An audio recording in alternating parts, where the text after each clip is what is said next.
Hey everyone, Final here.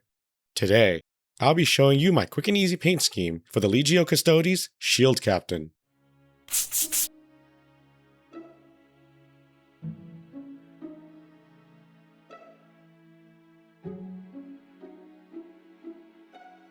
So as always, I'll be painting this model in sub-assemblies.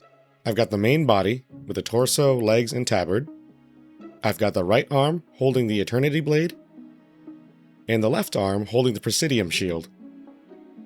I was also able to get the cape as a sub-assembly. The only thing to really note is this elbow armor thing. I also have these tassels, one for the front on the armor, and one that mounts to the cape. You can leave these on if you want. I just know that they'll get in the way for me. And of course, the helmet. I'll be using the helmet for my final model, but I'll also do a really simple paint scheme on the bare head. Alright, let's get to painting. So I've already primed the main body, arms, and head using Chaos Black Primer. I'll be working on the gold armor first, but to do so, I need to coat everything with Rhinox hide. The Rhinox hide realistically should just go where the gold is going, but it's a lot quicker just to base everything with Rhinox hide and fix it up later. Brown paint is a really good foundation for gold, so I always recommend painting some sort of brown before gold. You could of course skip this step if you had a brown primer, or you could skip this and the gold base coat if you had a working Retributor armor spray, but I've been sticking with Citadel paints for these videos, and I'm 0 for 2 with Retributor armor sprays. I'll just do one coat of Rhinox hide. It doesn't have to be perfect. I'm just making sure there's good coverage everywhere. Now for the gold, I'll be using Retributor armor. Again, I'm not being very neat with it. I'll fix everything that's not supposed to be gold later.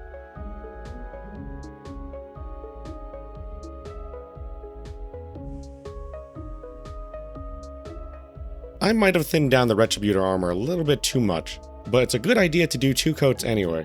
Just make sure to wait a little bit between coats. If you put the second one on before the first one dries completely, it'll start to clump up and make a mess. Now I'm going to ruin that nice gold by washing it with Reikland Flesh Shade. I want the wash to mostly settle in the recesses, but I also want it to darken up the flat areas as well.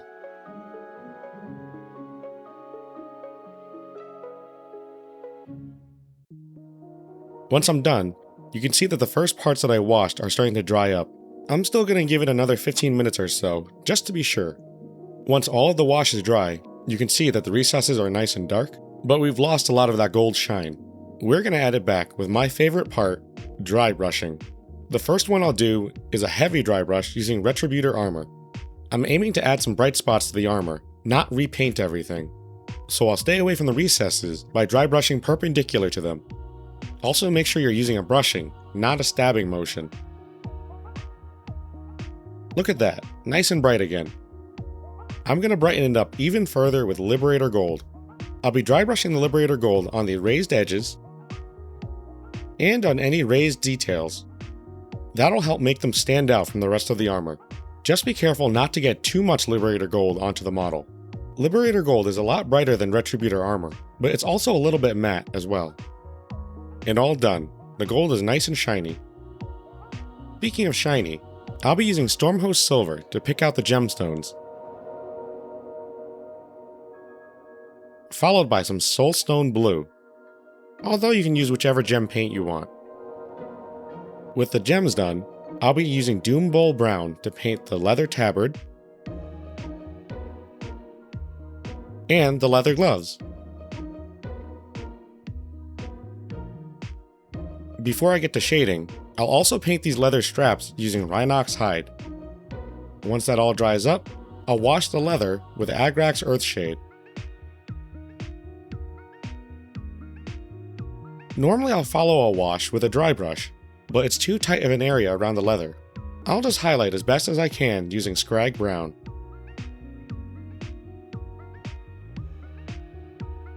There we go, that's not too bad. Now I'll be painting up the cloth using Mephiston Red.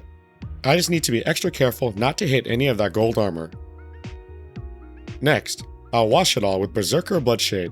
Also, I'm showing the back, but don't forget that the cape covers it up. After giving the Berserker Bloodshade some time to dry, I'll highlight the edges with Evil Sun Scarlet. Alright, getting closer to the finish. Of course, because I always forget, I'll be painting up the joints with Black Templar.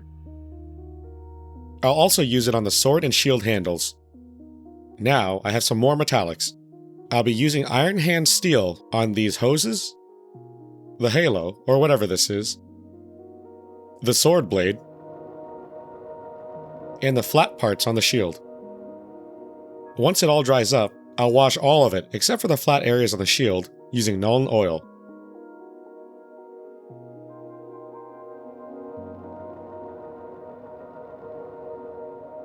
Once the Nuln Oil dries up, I'll dry brush the edges using Stormhost Silver.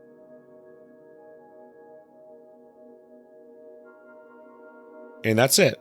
The main body is done. I do need a little bit more to finish off the sword and shield arms. I'll use Grey Seer for the parchment on the shield and on the right pauldron.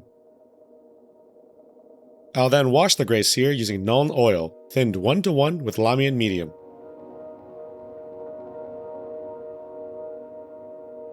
And finally, I'll paint these power nodes with Frostheart, thinned 2:1 with Contrast Medium. And here we go. The sword arm and the shield arm are both done. Alright, I need to circle back to the helmet. I used Iron Hand Steel on the faceplate, and then washed it with Nuln Oil. While waiting for the Nuln Oil to dry, I'll go and paint the plume using Mephiston Red. It'll probably take a couple of coats. Once that's done, I'll wash it using Berserker Bloodshade. And once that dries, I'll do a dry brush using Evil Sun Scarlet. The plume is nice and bright now, but I'm going to brighten up the high points a little bit more. I'll do a very light dry brush on the highest points using Fire Dragon Bright. That'll make the plume stand out from the rest of the red. By the time I finish with the plume, the Nuln Oil should be dried as well. I'm going to do a little bit of a dry brush on the faceplate using Iron Hand Steel. I'll do something like a stippling motion, just so I don't hit the gold. Next, I'll take Stormhost Silver and paint in the eye lenses. And then, to finish them up, I'll paint in the eye lenses using Frostheart, thinned 2:1 with Contrast Medium. And there's the helmet, all done. Alternatively, for the bare head, I primed it with Grey Seer. I'll then paint the skin using Rakarth Flesh. And wash it with Guilliman Flesh, thinned 1:1 with the Contrast Medium. I'll give it a little bit to dry, and then do a very light dry brush using Kislev Flesh, just to brighten up the sharp points. I'll then paint the hair, and any points that are gold, using Mournfang Brown. I'll then shade the hair using Agrax Earthshade. And once that dries, I'll do a Scrag Brown dry brush.